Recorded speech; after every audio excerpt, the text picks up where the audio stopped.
அண்ணன் என்ன சொல்லி தரணும் அதை கூர்ந்து கவனிக்கணும். எப்படி கவனிக்கணும்? கூர்ந்து கவனிக்கணும். எப்படி கவனிப்பீங்க? அண்ணன் என்ன சொல்றாங்க, என்ன பாட்டு பாடுறாங்க, இருக்கணும். கண்ணு பார்க்கணும், இந்த காது என்ன பண்ணும், கேட்டுக்கிட்டே இருக்கணும். அதை விட்டுவிட்டு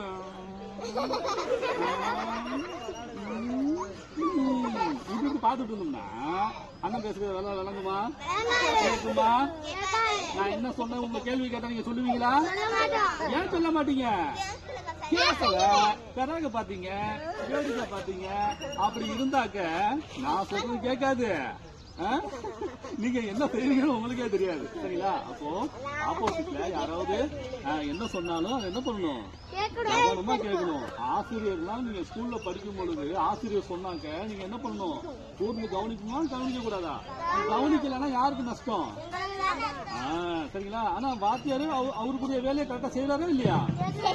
அப்போ நாம என்ன பண்ணணும், கேட்க வேண்டிய கடமை நம்முடைய கடமை. அதனால அப்போ ஆசிரியர் சொல்றதுனால நம்ம கவனமா கேட்க வேண்டியது நம்முடைய கடமை. சரிங்களா? ஓகே, ஜோரா கேட்டுட்டுங்க. ஏன்னா அதன்படி கேட்டு நடந்துட்டோம்னா யாருக்கு நல்லது? உங்களுக்கு தான் நல்லது. Very good.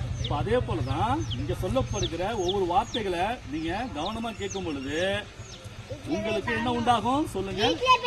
ஆசீர்வாதம். சொல்லுங்க, உயர்வு. மறுபடியும் பாடலாமா? சொல்லுங்க. பொய் சொல்ற உதடு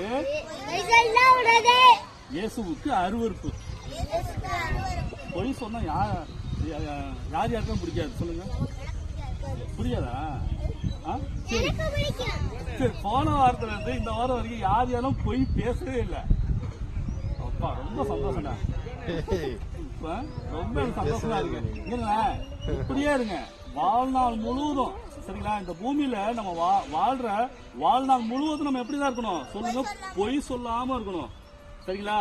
நம்ம பொய் பேசாம வாழ்ந்தோம் அப்படின்னாக்க நமக்கு நல்லது, நம்ம குடும்பத்துக்கு நல்லது, நம்ம சமுதாயத்துக்கு நல்லது, இங்க வசிக்கிறீங்களா இந்த கொடாப்பு கிராமத்துக்கே நல்லது. உங்களை மாதிரி யாருமே பொய் பேசாமே இருந்தோம்னு வச்சுக்கோங்களேன், எப்படி இருக்கும்? ரொம்ப சந்தோஷமா இருக்குமா இல்லையா?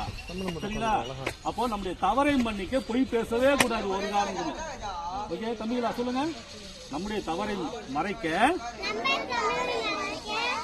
பொய் பேசக்கூடாது. நம்ம நல்லவனா காமிக்கிறதுக்கு பொய் எல்லாம் பேசக்கூடாது. சரிங்களா? பில்டப் எல்லாம் அளந்தாலும் கொடுக்க கூடாது. உண்மை எது பொய் எது உடனே டக்குன்னு பேசணும். சொல்லுங்க, உண்மை எது பொய் எது அப்படின்னு உடனே பேசிடணும். சொல்லுங்க. அப்ப உடனே டக்குன்னு சொல்லணும், இதுதான் உண்மை இதுதான் பொய் அப்படின்னு சொல்லிட்டு நம்ம கரெக்டா விளக்கம் கொடுத்துடணும். சரியா?